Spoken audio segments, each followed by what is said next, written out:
Hi, I'm Rachel, and this is my page 112 tag for August 2022. The page 112 tag was started by Sean at Sean the Book Maniac. He based it off of a French literary prize wherein they comprised the long list of said prize of novels, I believe, solely by reading page 112 of the books in contention. This means there's no context for the rest of the story, and you have to go on the quality of the writing, the strength of the writing on that one page, which tends to be somewhere like in the middle of the book, and some sort of folk logic tends to believe this means that it's far enough along that the pages haven't been, hyper edited to, impress, so maybe it's a little bit more of the raw writing. But anyway. I have been using this tag since the beginning of COVID, one per month, to slowly cull my physical TBR shelves, which of course I then keep growing. But anyway, I picked 3 pieces of paper out of this handy dandy Books and Cats mug. These pieces of paper have titles on them of books on my physical TBR that I've acquired in 2021 or before. So anyway, what I do is that I pick 3 of them out. I then read and discuss the page 112s with you, and finally pick one of the books to join my month's TBR. It's a really fun time. I think I enjoy the spontaneity of it all. So without further ado, let's get into it. Starting with book number 1. Alrighty, see if I can grab one of these things that isn't sticking to the rest of them. Okay. Ruby by Karen D. McIntyre. This, I believe, is a repeat. Some of these books I've actually played with in the page 112 tag before. And this one I got from the Maryland Writers Association's last in-person writing conference, or actually it might have been second to last, but the pre-COVID one. And anyway, this is a woman who self-published a historical fiction novel, and I wanted to support her. I seem to remember feeling a little iffy about the page 112, but I will be sharing that old footage with you. We'll go through it together.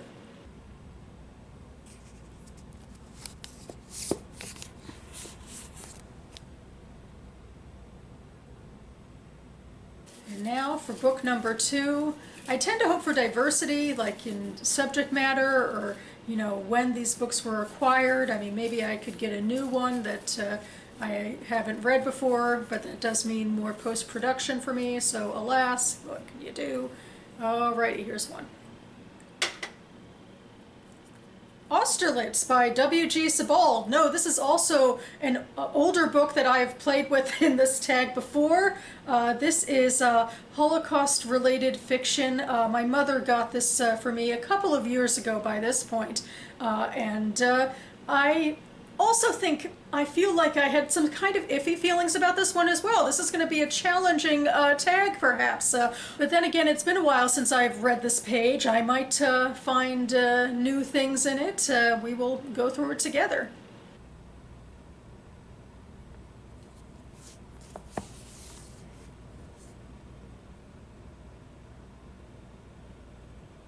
And finally, book number 3. Now I'm kind of hoping we get away from historical fiction, since we have 2 of them now, but, that's the price of, blind grabbing here. You never know what you're going to get. I'm going to get this one.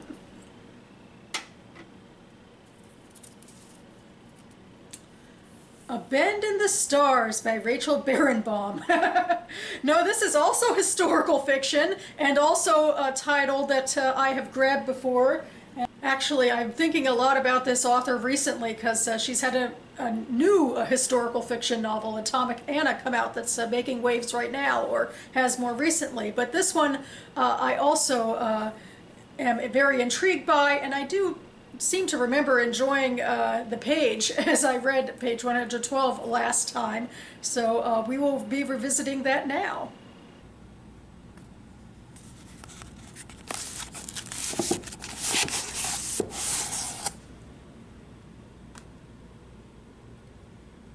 But anyway, you have now seen me grab these 3 books from my shelves. I will compile the footage of me reading these page 112s and discussing it, and then I will finally come up with a winner for this round, so stay tuned. Okay, I'm back and ready to talk about these 3 books in an odd and lazy, admittedly, and time-bendy sort of way.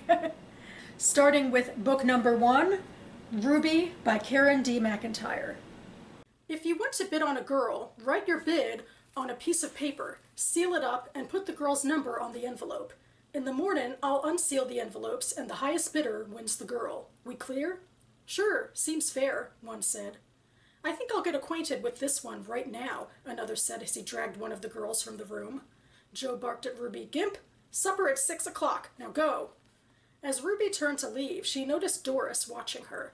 It was then that Ruby realized Doris had observed the whole introduction of the girls and the demeaning inspection process, but had not participated. This seemed odd, but then again, who knew what was normal for these sort of people? As the men left with their choice of girls for the afternoon, Ruby noticed that Joe and Ray had stayed behind to talk to Doris. You didn't try to claim one of the girls. Gotta wonder why, Ray asked. Oh, I'm pretty sure I know exactly who I want. You'll just have to wait till morning to find out, Doris answered, laughing.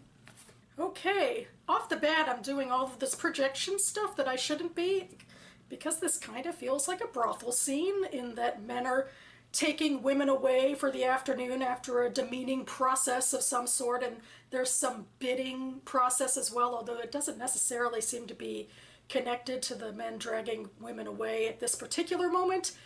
It's a somewhat confusing scene, I guess, although perhaps context would have made it clearer.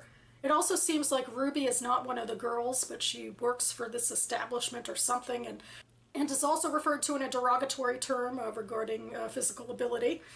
I think the most intriguing thing is that this character Doris seems to be in on the betting, which, you know, when I think of Doris, I think of a woman's name and a woman who doesn't usually bet on girls with a bunch of men for whatever, but that's somewhat intriguing. But overall, I guess I found this writing to be a little bit murky and didn't necessarily stand out to me much, beyond, I guess, the shock value of whatever it is they're doing here. Book number 2 is Austerlitz by W.G. Sebald. I could have sworn that Adela often hovered in the air just above the parquet floor for much longer than the force of gravity allowed. After our game, we usually stayed in the ballroom for a little while, looking at the images cast on the wall opposite the tall arched window by the last rays of the sun, shining low through the moving branches of a hawthorn, until at last they were extinguished. There was something fleeting, evanescent about those sparse patterns appearing in constant succession on the pale surface, something which never went beyond a moment of its generation, so to speak. Yet here, in this entwining of sunlight and shadow, always forming and refocusing, you could see mountainous landscapes with glaciers and ice fields, high plateaux, steeps, deserts, fields full of flowers, islands in the sea, coral reefs, archipelagos, and atolls, forests bending into the storm, quaking grass and drifting smoke.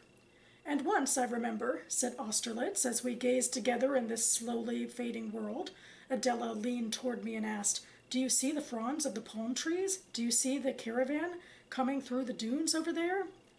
By the time Austerlitz repeated this question of Adela's, a question still imprinted on his memory, we were on our way back to the city from Greenwich. Our taxi made slow progress in the dense evening traffic. It had begun to rain. The beams of headlights gleamed on the asphalt, cutting through the windscreen covered with silvery beads.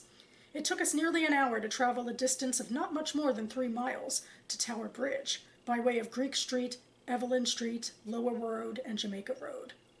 Austerlitz leaned back with his arms round his rucksack, staring ahead in silence. So this is a tough one for me. There's lots of run-on sentences. There's lots of interjections where somebody's talking and then somebody interrupts. And there's no quotation marks for speech, which is a big pet peeve of mine. So I'm thinking this is a no for me. These are a lot of the writing habits I don't really like. It is hard to get into the, rhythm of the story. I mean, well, there's all this beautiful language, all of this descriptive, beautiful language, but, what does it mean for what's happening and why should I care? I'm just not feeling it for this one, so I'm going to put it down. And finally, Book 3 is A Bend in the Stars by Rachel Barenbaum. At the hospital, Miri was greeted by Tamara, who told her she'd already heard Miri had never made it to see Natalie's mother. "I got lost," Miri explained, shaking her head. "Thank God you're safe. It's all that matters," Tamara said. "2 Russians were murdered at the river last night near the boy's house. And to think you went without a guard." She pointed to an empty bed nearby. "The woman who was there last night, with the new baby, she knows his mother. She left already to see her other children, and she said she'd break the news to the family." After that, Miri tended to patient after patient and couldn't bring herself to do much more than stitching and cleaning wounds. Weighed down by her guilt over Natalie's death and her terror that she'd somehow be traced to the Drunks' murders, she couldn't get her head straight all day. She referred anyone requiring a doctor or surgeon to Dr. Kozlov. Still, she worked until past sundown, wondering if Sasha would be gone when she returned, hoping he was already safe in the woods. When she finally dragged herself home with a new vigilant guard in tow, she found Baba presiding in the sitting room, as always surrounded by women. There were no smiles or giggles as there had been before conscription. Instead, now they were ashen and still. The house smelled delicious but strange. The chicken and onions simmering on the stove had a new spice added to them, one Miri didn't recognize. Baba waved Miri forward. "My cousin's son, Sasha. He's made dinner for us, Mirele. That's what you smell. Who knew a man could cook so well?" So yeah, in a way this is similar, I think. Obviously, well, this is, historical fiction based in reality, but we have a similar setup here, at least in terms of conflict brewing, in that there's murders and needs for guards and conscription, forced conscription it seems at least. So at least the tone is somewhat similar to the other two.